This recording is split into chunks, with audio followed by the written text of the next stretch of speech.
Jeg lyttet med interesse til formaningen fra representanten Breen om at Stortinget måtte besinne seg i å diskutere omstillingsproblemene ved Oslo universitetssykehus, fordi man kunne skape usikkerhet. Da vil jeg heller si at den debatten vi har hatt i dag, mer reflekterer den tilbakemeldingen man har fått både fra brukere og ansatte og mellomledere og ledelse i de berørte institusjonene.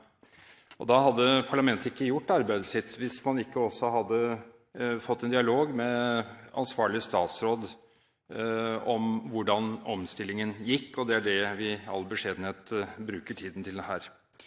Jeg vet ikke om jeg er spesielt mildt innstilt overfor statsråden, men jeg har stor forståelse for at det er ikke lett i en politisk styrt organisasjon å gjøre endringer. Noen av oss har kanskje erfaringer fra kommunestyrer og bystyrer, hvor vi vet at det ofte befinner seg en friksjon og en refleks til å, om ikke sabotere, så i hvert fall ikke løpe foran når det er endringer som skal gjøres.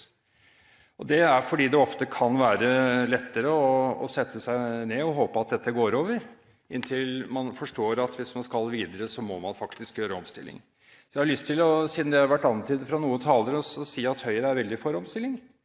Det vi kanskje kan vurdere er om vi skal ha mindre rigide, sentralstyrte systemer også på helsevesenet, som gjør at det ligner litt mer på det vanlige bedriftslivet. Fordi i næringslivet er det sånn at bedriftene omstiller seg 10% hvert år, og dermed unngår de store sammenbrudd hvert 10. år.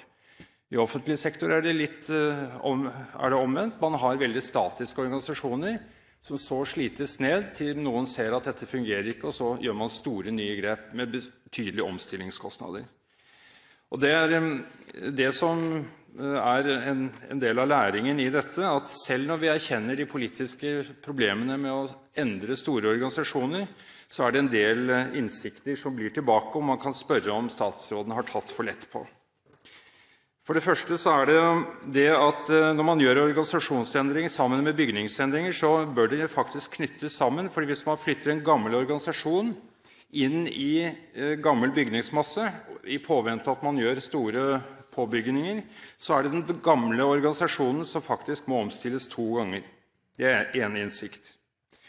En annen er at hvis man under omorganiseringen forlanger at man skal produsere like mye, så må det i en overgang brukes noe mer penger for å skape rom til omstillingskostnadene, som jo per definisjon skal være engangsutgift.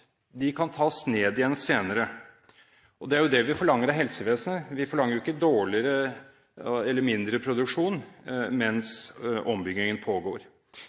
En tredje erfaring er at organisasjonene etter omstilling må understøttes av IKT-løsninger som bygges ut fra den verdikjeden som alle produsenter eller tjenesteytere har i enhver organisasjon. Og den fjerde erfaring er jo at hvis man da ikke har disse ressursene som skal til for å lage denne pukkelen som gjør at man får en fornuftig omstilling med akseptable omstillingsubehag, så må man faktisk av og til gjøre noen kompromisser, også når det gjelder fremdrift. Hvis man kjører på og prøver å undertrykke tilbakemeldinger om at dette ikke går så bra, så får man en avstand i virkelighetsbildet som kan legge grunnlaget for noe som er enda verre, nemlig at det blir en mistillit fra de som skal operere systemet på vegne av de folkevalgte og statsråden, som med all respekt heller ikke kan være overalt hele tiden. Jeg lot meg inspirere av dette båtbildet fra dette skipet da, som er i storm i Atlanteren. Det er jo gjerne slik at hvis det er storm, så er det ikke tåke.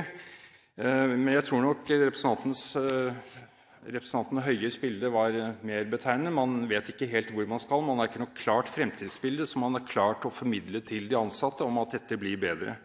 Og så er det jo selvfølgelig også en haltende side ved denne metaforen at kapteinen har jo forlatt skipet. Dette var jo årsaken til at administrerende direktør gikk, og man har ennå altså ikke da klart å bemanne broen på nytt. Så nettopp sett ut fra maritime synsvinkler, så står det ikke helt bra til med omstillingen ved Oslo universitetssykehus her, president.